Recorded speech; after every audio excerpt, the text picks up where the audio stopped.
Book review.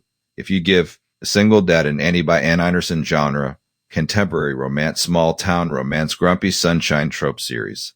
Aspen Grove Book 1. Einerson's If You Give Single Dad Nanny is the kind of book that sneaks up on you with its soft, steady emotional resonance. What at first glance appears to be tropey, feel-good romance in the vein of Hallmark movies evolves into something more layered and emotionally satisfying. The first installment, Aspen Grove series, introduces readers to community that feels like home and couple you can't help but root for. Plot summary. In the picturesque small town of Aspen Grove, widowed single dad Beckett Morgan is barely keeping it together. After the sudden death of his wife, he's thrown himself into raising their spirited 7-year-old daughter, Willa, while juggling demanding construction business. Stubborn, emotionally closed off, and chronically overworked, Beckett has no interest in letting anyone into the tightly wound world he's built around himself and his grief. Enter Everly Reed, warm, optimistic, and slightly chaotic woman who finds herself back in Aspen Grove after a carefully planned life in the city falls apart. Everly is the epitome of sunshine. Friendly, nurturing, and deeply empathetic. But underneath her cheery exterior is woman grappling with feelings of inadequacy and fear of never being enough. When a family connection and a moment of mutual desperation bring Everly into Beckett's orbit as temporary nanny for Willa, neither expects the arrangement to work. Least of all Beckett. He's convinced he can do everything himself. She's unsure whether she even belongs in town that remembers her as the awkward girl who left. But what begins as practical short-term solution slowly becomes the emotional lifeline they didn't know they needed as the days pass. Everly brings laughter and light back into Beckett's home. She bonds easily with Willa through dance parties and bedtime stories, and her patience begins to chip away at Beckett's walls. Everly's unwavering presence offers Will stability and gives Beckett a glimpse of the kind of joy he thought he'd lost forever. Despite their differences, his grumpiness clashing with her sunshine, the chemistry between Beckett and Everly simmers. Still, they're both carrying wounds. Beckett struggles with guilt and fear over moving on, feeling disloyal to his late wife. Everly wrestles with the idea that her worth is tied to her career or outward success. Their budding romance teeters between denial and desire, pulled forward by quiet moments. Shared coffee in the kitchen, watching Willa perform backyard dance, or the way Everly sees and accepts Beckett exactly as he is. But just as they begin to embrace their connection, misunderstanding and an old emotional wound threaten to drive them apart. Beckett reverts to pushing people away. Everly questions whether staying in Aspen Grove, staying in this life, is what she really wants. It takes a little help from the meddling but well-meaning townsfolk, Willa's clear-eyed wisdom, and some hard truths before Beckett and Everly can reconcile not just with each other, but with the lives they've been afraid to claim. By the end, If You Give Single Dad Nanny isn't just about falling in love. It's about healing, letting go of guilt, redefining family, and discovering that sometimes the people we least expect are the ones who show us the way home. Characterization, nuanced and emotionally grounded. At the heart of the novel are two protagonists that exemplify the classic grumpy sunshine pairing. But Einerson doesn't just rely on the trope. She breathes life into it. Beckett, the single dad, is not just stock grump. His gruff demeanor is hard-earned, the result of real emotional trauma following the death of his wife.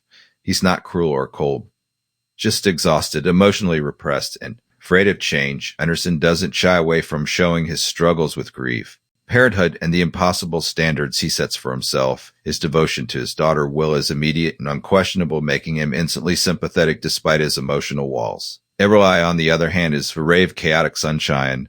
But again, she's not just bubbly for the sake of balance. Her optimism is a survival mechanism way to deal with her own setbacks, including career disappointments and imposter syndrome. She's been bruised by life, just like Beckett, but she chooses to face the world with open arms. Her internal arc, learning that she can be enough just as she is one of the most compelling parts of the book. Supporting characters are also well crafted. Willa is adorable without being saccharine. The townspeople of Aspen Grove add layers of charm and humor, and several secondary characters, particularly Beckett's sister and Everly's cousin, are clearly being set up for their own stories in future installments. 2 themes: healing, vulnerability, and found family. Einerson explores several resonant themes throughout the novel. Grief and second chances. Beckett's reluctance to move on is never trivialized. The novel treats his grief with sensitivity, showing that love after loss doesn't diminish the love that came before. Watching him slowly open up to Everly, while still honoring his late wife's memory, feels earned and authentic. Self-worth and belonging. Everly's journey is just as important. Her insecurities around being Just Nanny reflect larger societal attitudes toward caregiving roles, particularly those performed by women. Her evolution from a people pleaser to someone who knows her own value is deeply satisfying. Parenting in partnership. The portrayal of single fatherhood is another strength. Beckett is shown struggling, not just with logistics, but with guilt, loneliness, and the fear of doing it all wrong. His eventual realization that asking for help isn't weakness but strength marks one of the book's most poignant turning points. Community and connection. Aspen Grove itself functions as character. The small town setting is more than just background. It actively nurtures, challenges, and ultimately embraces the main characters.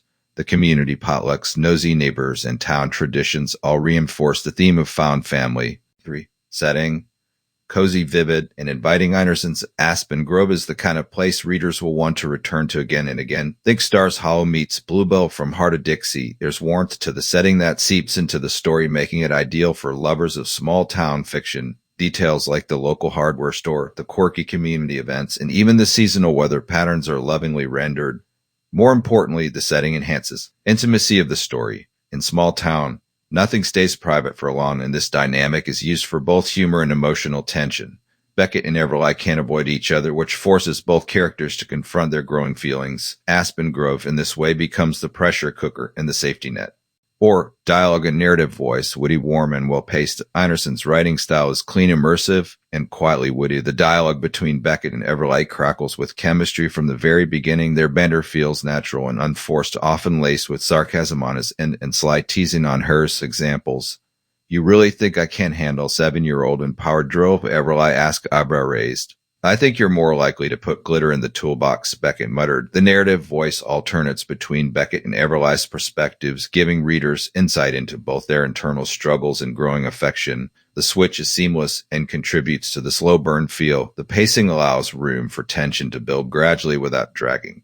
5. Romance tropes. Executed with heart and humor, this book is a masterclass in how to use familiar romance tropes while still making them feel fresh. Here's how Einerson handles the major ones. Grump sunshine. This dynamic works beautifully because the contrast feels real. Beckett's grumpiness stems from pain, not cruelty, and Everly's sunshine is born of resilience, not naivete. They balance each other, with Everly nudging Beckett toward joy, Beckett grounding Everly in reality. Single dad Nanny. While this setup could easily veer into cliché, Einerson avoids problematic power dynamics. Everly doesn't work for Beckett in traditional sense. The arrangement is informal and temporary. Their romantic connection develops organically with mutual respect and deep emotional understanding.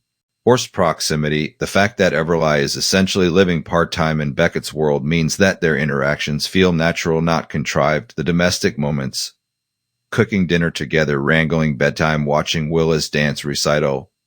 Build intimacy in a way that's both romantic and emotionally rich. Small-town romance. Aspen Grove doesn't just provide backdrop. It actively pushes the couple together, challenges their comfort zones, and envelops them. Wider narrative about community and belonging. 6. Emotional stakes and satisfying resolution. One of the most rewarding aspects of the book is its emotional payoff. The tension builds not just from romantic desire, but from internal conflict. Beckett's fear of letting go of the past and Everly's uncertainty about her future make the relationship stakes feel meaningful. When Beckett finally confesses his feelings, after stumbling through fear and fumbling through a few bad choices, it's not just romantic, it's redemptive. Likewise, Everly's decision to stay in Aspen Grove and in Beckett's life feels like courageous step toward her own happiness. The epilogue offers delightful glimpse of what's next, not just for Beckett and Everly, but for Aspen Grove itself. And for readers invested in character-driven romance, it's deeply satisfying. 7. Critiques. Few quibbles. No book is perfect, and while If You Give Single Dad Nanny excels in most areas, there are a few moments that might leave readers wanting just a bit more. Willa's role. Though she's an essential part of the story, Willa sometimes disappears into the background. Few more scenes that emphasize her relationship with both Beckett and Everly would have added even more emotional weight. Conflict resolution. The third act breakup moment. Common in romance. Felt a bit predictable, though not forced. It relies on miscommunication more than necessary. That said, it's resolved quickly and maturely. Everly's career arc. While her emotional journey is complete, the details of Everly's professional future remain little vague. Clear sense of how she's integrating her love of children with viable path forward would have added one final layer of satisfaction. Final thoughts. The tender, trope-savvy romance with heart and Einerson's If You Give Single Dad, Nanny is quietly powerful debut to the Aspen Grove series. With heartfelt characters, cozy small-town vibes, and romance that earns every swoon, this novel sets high bar for what's to come. Readers who love emotional depth, lovable grumps, and heroines who bring the sunshine will find themselves charmed from page one. This isn't just love story between two people. Story of healing, trust, and choosing joy after loss. And for anyone who's ever needed reminder that love can bloom in the most unexpected places, If You Give Single Dad, Nanny delivers, and then some. Rating 4.55 stars.